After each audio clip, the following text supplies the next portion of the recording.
welcome to the Kodoja Q&A. So, what we did as part of the Kodoja Kickstarter is that we solicited the internet, the interwebs, for questions. Any questions they wanted to ask of Kodoja, of the creative team, whatever they felt like in terms of, what would you like answered about this giant monster universe here? So I'm Keith Foster. I'm the writer of Kodoja, and representing the internet, I have Andy Campbell here. Hey, everybody. The internet has a very soothing speaking voice. Oh, yes. Well, Yeah, we're yeah. generally a calm bunch, The internet's full of rational, thoughtful people. Non-incendiary, right? I mean, yes. All right, so so we'll just have Andy, aka the internet, ask some questions, and we'll see where it goes from there. Cool. All right. So, question number one. Mm-hmm. How long does it take to complete one issue?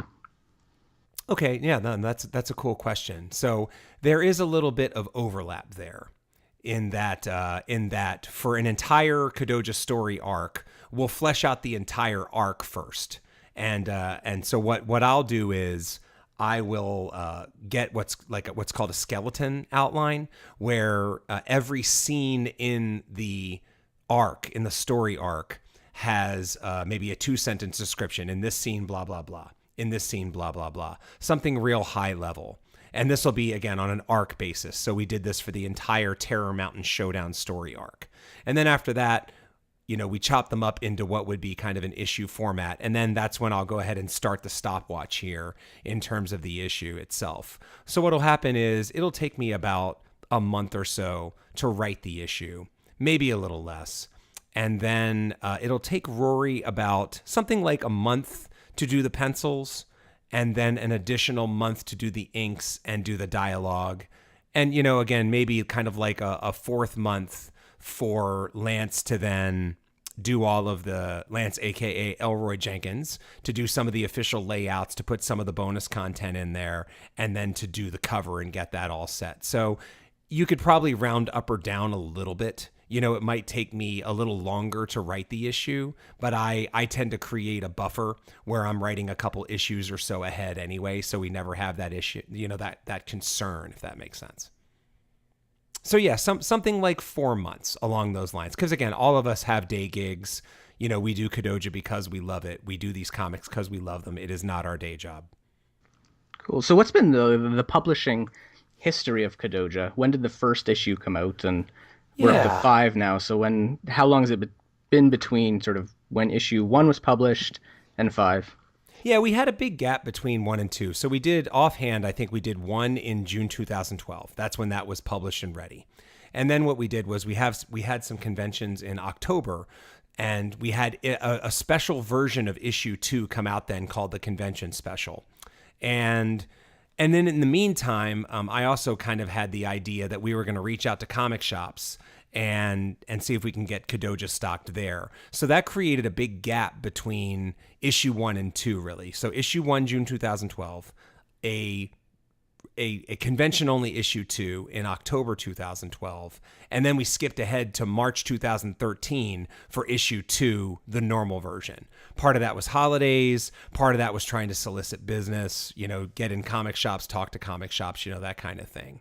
And then after that, I think it was issue 3 in around June of 2013, issue 4 at the end of 2013, and then issue 5 around April 2014, something like that. So the cadence was a little funky. There were definitely some learnings there. I think we took a little too much time. I think one of the things you can do as a self-publisher is you can get a little more concerned with getting your name out there and getting people to read your comic, to review it, to do all those kind of things, instead of just creating content. Just make the content and let people catch up. I think that's the learning we did. So yeah, does that answer your question? Yeah, no, that's great. Okay. Yeah, and you had mentioned you've been to a number of conventions. I've seen pictures of your tables. What's your experience been like at conventions? Like, are the fans, do they know who you are, or are they newbies? It's getting, I think at the beginning, I mean, the first convention was so intimidating because nobody knows who you are, and this, And so it does feel a little weird when you are a self-publisher and you have an original character and you're just trying to say hi to everybody and get out there and and just get people to care about what you're creating. As we've gone through it, now that we have an entire 2 years under our belt, basically, it's gotten better. I mean, I think still we've probably gone from 100% people who don't know who we are to 70-80%, and there's a good 20% of people that at least are familiar with Kodoja. Some of them know why, some of them don't know why, but that's okay. Again, some people are like, oh, Kodoja, I know this, you did this, blah blah blah, you were on Kaiju Cast, you talked to this guy, whatever it's going to be. And then there's some people that kind of have that you're familiar and I can't quite figure out why thing. You're that guy who did that thing. Yeah, exactly. It's like, but you'll get these people that'll just kind of like, they'll point at me with this, I know this, that kind of thing. And that's a good sign too. And then there are actually people too that say, oh, I heard that you were going to be here, so I swung by. Or even better, there are people, since we've gone to a couple conventions multiple times, they remember us from the last convention and come by to catch up on whatever they've been missing. Oh, very cool. Yeah, it's getting there. It's growing. Yeah. Awesome. All right, so next question. Why does Kodoja have a mouth? Something we talked about in the read-through. Yeah. I mean, I really like that question. I guess the overall reason that I have within the context of the story on the mouth is it's kind of I hope I'm getting this word right, but the anthropomorphization that people tend to do, that I think we as people like to create things in images that are familiar to us. And yes, we did talk about that. If people haven't listened to the walkthrough in issue 2, that, I think if people built a monster, it would look like this, or it would, a big kaiju or a robot. It would look like Mechagodzilla, or it would look like Gypsy Danger from Pacific Rim. There's definitely a people or animal thing to what we like to do in terms of the things we build. Yeah, and there's a couple of great panels where, Kodoja's, smirking or smiling, and even if the mouth doesn't serve a function or whatever, but just to have that, be able to express those kind of emotions, you need a mouth. Yeah, exactly. Yeah, and it also hints to the organic nature of it, that this isn't your typical big old robot. This is a bio DNA hybrid that has a lot of fluid characteristics to it. Mm-hmm. So what's going on under the skin? Is it all mechanical, or is it bones? It's basically all mechanical with tons of weaponry, and to some extent the ability to create weaponry, which I think we'll explore a little later. It's not like it has just missiles in there. It also just might have the ability to concoct something of its own in terms of a formula. Right on. So, let's see. What next? Who would win in a fight, Kodoja or Gamera? Oh, man. Okay, so I'm going to give it's my property answer. I think Kodoja would kick Gamera's ass, right? That's my opinion, but the problem is then you start to think it through and you kind of feel like, as much as I want to say Kodoja would totally kick Gamera's ass, because I think that's the case, Gamera has this way of getting his ass kicked and then bouncing back with some superhuman, out of nowhere attack that somehow works. So, I can't say. I think that's where things would get interesting. Things would start with Kodoja kicking Gamera's ass, and then Gamera would probably get even with some kind of weird supernatural counterattack where it absorbs the rays of Mars and blasts Kodoja. And that's where the fight really starts. Although it was in the Gamera 3, at the bottom of the ocean, there's a bunch of Gamera carcasses. Yeah. So, if any monster could make an extra Gamera carcass, I think Kodoja could do it. That's true. That's true. Add one to the count. Yeah. Will there ever be a Mrs. Kodoja? I think that depends on the government funding. Yeah, I guess it would have to be almost Bride of Frankenstein. They would have to make one for him. Yeah, yeah, and considering how the first Kodoja went, I can't imagine the rallying cry for a second Kodoja would be particularly strong. No, probably not. So you go into a bit of mythology in the later issues. Is that based on any culture, or is that sort of out of your own brain? Oh, are you referring to the speech, let's say in issue 3, Hmm. where Mercury Velez kind of ties a lot of the serpents together? Is that what you're talking about? Yes.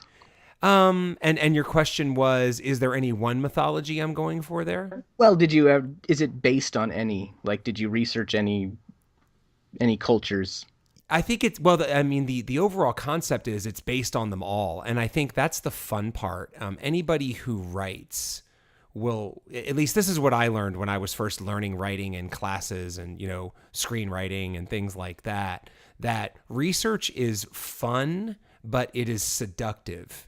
And what you can do is you can totally over research something because it's just so much fun. And you find out these cool new things and you think, ooh, I can make a plot element this, or I can make a plot element that. And the trick with research is knowing when to stop and start creating your own universe instead of overly researching the one that's out there right now, if that makes sense. Right. Yeah. Absolutely. So yeah. So in this case, yes, it was a lot of fun to research the mythologies, but more specifically, what I was going for there was that every mythology has a serpent, right? No matter which one it is, they all have a snake or a serpent or something like that. And that's the thing that I wanted to play with there, and that I wanted the character of Mercury Velez, a noted demonologist, to play with there.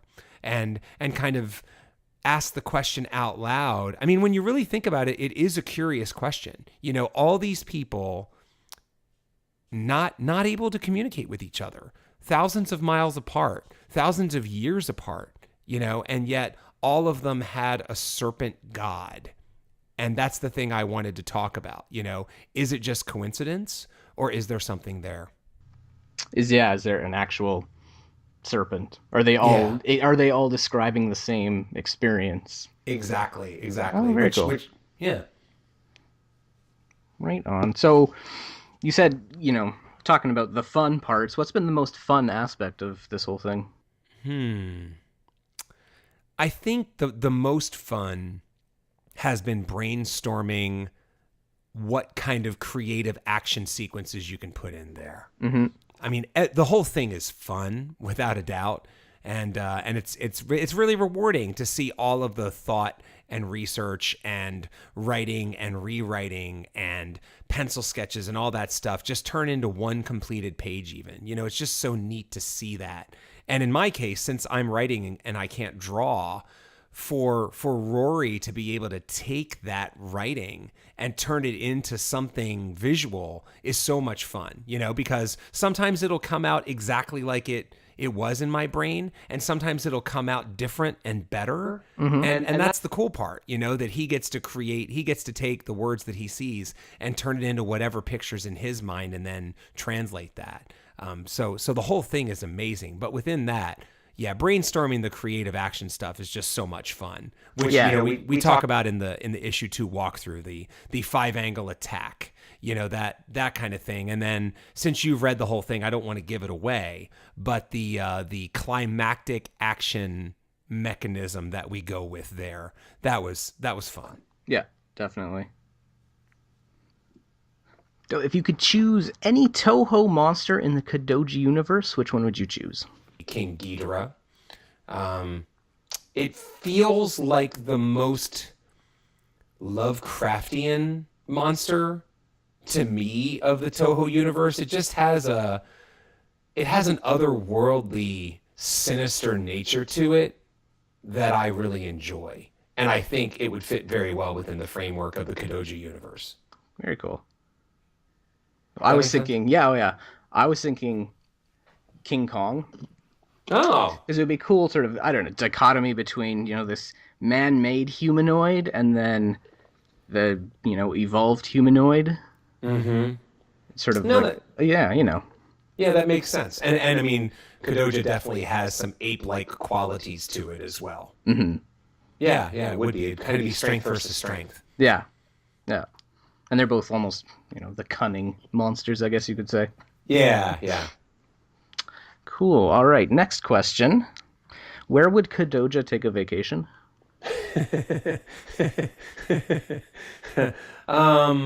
Wow. They're very curious about his personal life. Yeah. The internet's really interested in a lot of things that are personal. So good for them. I'd have to say a place. It feels like a volcano range would be the place. Hmm. Mount St. Helens. Well, he's already in Oregon. He could just. Yeah. He's already in an alternate universe Oregon, Yeah. right? Maybe Hawaii. So Yeah. yeah, Hawaii, the Big Island for sure. Yeah. With the active volcanoes on it. Yeah. Go check out Pompeii, Vesuvius, that kind of thing.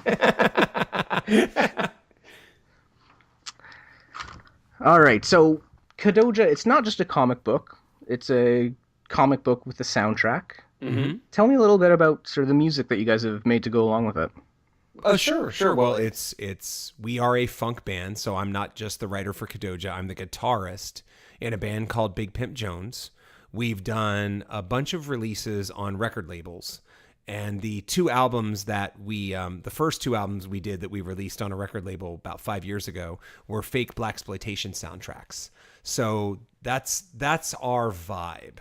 And what we wanted to do was we wanted to take the funk that we play and mix it with giant monster music and see what came out. And the result are the two Kodoja soundtracks, one of which is a prequel called Project Kyojo, and the other one, which is the actual soundtrack to this comic book arc, these 5 issues. So yeah, it's funk meets Godzilla music. So it has a lot of elements of funkiness, but a lot of the dark orchestral stuff that I love the most about Godzilla music, specifically Ufukube, right? But all that kind of stuff.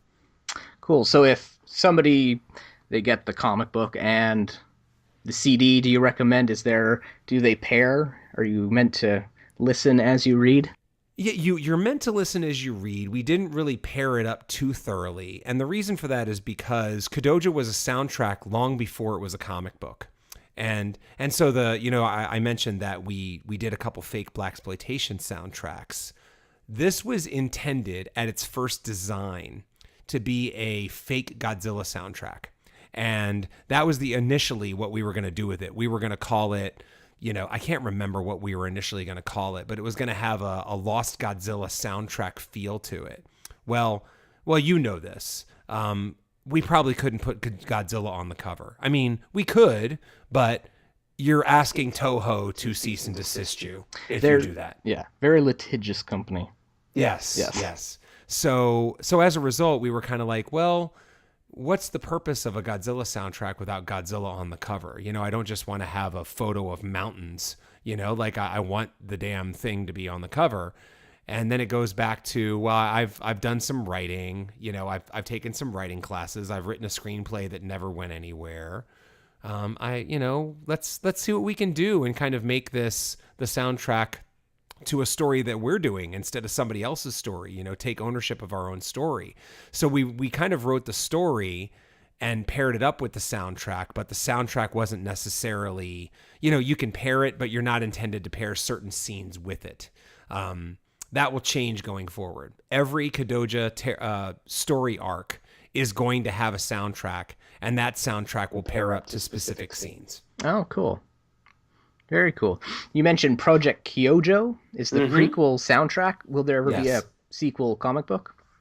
Yeah. I mean, I could prequel, see us. Rather. I could see us doing that, and I don't mind mentioning this as well. That we want to explore a lot of other ideas, just whatever's cool. I mean, it's our project. Why not do some cool things? So I can say that we're going to tell a story very soon that's going to be within the Kodoja universe that's going to be an audio drama, and it's not going to have any pictures at all. So I'm hoping that comes out, by early 2015, something like that, and that'll be a prequel, but it won't be the prequel of Project Kyojo. So yes, definitely in the cards. Not necessarily planned, but we'd be totally open to it. Very cool. So an audio drama, like old-timey radio play? Yeah, yeah, like like The Shadow or something like that. I'm Yeah, big fan of that stuff.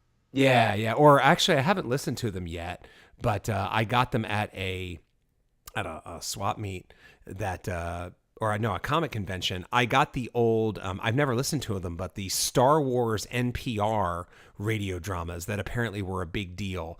I mean, it's like 8 CDs to listen to of like actual legit voice actors, really high quality sound effects supposedly, and they just tell the story audio drama style. Yes, like The Shadow, like the 1930s serials, that type of thing. We wanted to take it back to that. Oh, very cool. That I'm excited for. Yeah, it should be fun. Very cool. So so you've ended at issue 5, this current arc. Can we expect issue 6?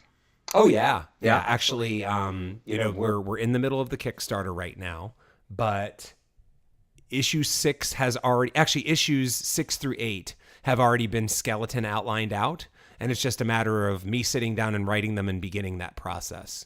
So yeah, I issue 6 will be out in January. Oh, cool. And is it another 5-issue arc? This one will probably be 3, although Rory and I have been talking about it. And the thing about Kodoja Terror Mountain Showdown was that we were very strict with a 22-page issue. I think only one of them is not 22 pages. Maybe we went to 23 once or something like that. But we tried to keep it really in those lines. So what we might do here for this next one, we're not going to be as stringent. We might do, it might be 3 issues and they might be like 30 pages each. It's hard to say. I don't think we'll do 4 issues, but I think we'll do 3 and we'll just pick logical stopping points. So did that answer the question that this arc will be 3? Sorry, okay, so 3. And do you have if you could make this an ongoing, would you? Or are you happy just doing, the arcs and just telling these sort of self-contained stories within the universe? Well, I think the thing about the arcs is they are sequential, right? And so the first issue of the next arc, it will not be called Kodoja number 6. It'll have a different name and be issue 1. But we'll try to make it really clear that one arc is to follow the other. So the actual Kodoja story is going to do nothing but go forward from here, but we're just going to package it into arcs so that you could technically start anywhere instead of feeling like, oh, this is issue 9. Why would I start here? That kind of thing. Mm-hmm.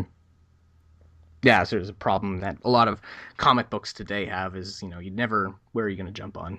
Yeah. And DC and Marvel make it easy for everyone by I think they should just release everything as an issue 1 every month and let people figure it out. Yeah. Well, they're almost to that point, Yeah, exactly. So yeah, so to answer the question, a little longer form, the next arc is going to be 3 issues. And then we already know that there's going to be another arc after that that's about 3 more. So that'll be issues 9, 10, and 11. And then 2 more arcs of about 4 issues each. So that'll take us up around issue 20. So we have loose plans for about 20 issues of Kodoja, which would make up about 5 story arcs, something like that. Cool. Now, how fun is it to design your own monsters? It's something every kaiju fan thinks of doing. It is. It's a lot of fun. And then to see it actually on paper. I think that's the most fun. Again, the most fun part is the translation from my brain to Rory's drawing. Rory comes to the table with his own influences. He has an animation background. So, and he has a very animation style to what he does. I've heard people say he has a manga style. I've heard people say, like he personally has a lot of Incredible Hulk in Kodoja, which I think you can see in a lot of the angles. So I think that's the cool part too, is that I can say a monster idea, or we can brainstorm monster ideas and then just see what happens. And yeah, we have a lot of monsters planned going forward, and I think it's going to be so much fun to kind of see how the synthesis happens between idea and then whatever Rory and Lance and everybody kind of want to do with them. Any plans for a destroy all monsters style brawl? You may be referring to the issues that happened between 12 and 20. Oh, exciting. So tell me a little bit about who else is working on this. You've mentioned Rory, and he's the artist. What's Rory Smith is the interior artist. So he does the pencils and the inks and the lettering. And then there is Lance Pilgrim, also known as Elroy Jenkins, who does the covers and also does the layouts and things for us. He has a background in graphic design, so he's able to put all that stuff together, and he's the one responsible for all of the cadavers, the covers. That's a new portmanteau, Kodoja cover, cadaver. Exactly. So he's the one who does all the covers to issue 1 through 5. Cool. And yeah, I mean they're all great in their own way. Rory's done a comic or two on his own. He and by the way, if you want to follow all of Rory's fantastic work, not just Kodoja, just do a Google search for Rex FX. That's RECS Blogspot. And that'll cue it right up. He gives people insight into sketches and a couple other comics that he's working on. And he's cranking out a lot of really great stuff. Mm-hmm. Cool. Yeah, he posts a lot of his art on the Facebook page. Yeah. Some really good stuff. Yeah. And we're working on a second comic as well. Not a giant monster comic. Oh, yeah. Yeah, so that should be fun. Cool. Can you tell a little bit about that? It is Kung Fu. Oh, of course. Yeah. So, by the way, if you are listening to this and you're interested in, I don't know, giant monsters and Kung Fu, it just so happens that Andy and I did a podcast talking about those two things. Mm-hmm. And you can catch that where Nerdometrics number 9 or Kaiju 101. Yeah, we actually took the same audio and double posted it. Yeah, episode 16, I there think. You go. Yeah. So yeah, there you have it. Giant monsters and Kung Fu. What more do you need? Actually, there's an idea for a new monster. Does Kodoja know Kung Fu? Is he? Well, we do try to incorporate some elements of Kung Fu in Kodoja's agility. Actually, obviously you can never have a giant monster doing Kung Fu, but elements of Kung Fu are possible, I think. Mm-hmm. Like a Bruce Lee bioweapon. Oh, that would be so cool. So like just lightning fast. Oh, that'd be phenomenal. There you go. All right. Well, I think we're down to the last question. Okay. And it's the most important question. Okay. Save for last. Save the best for last. This comes from the internets. Okay, internets. What is your favorite flavor of ice cream? Well, look, I guess I'm going to answer this a few different ways.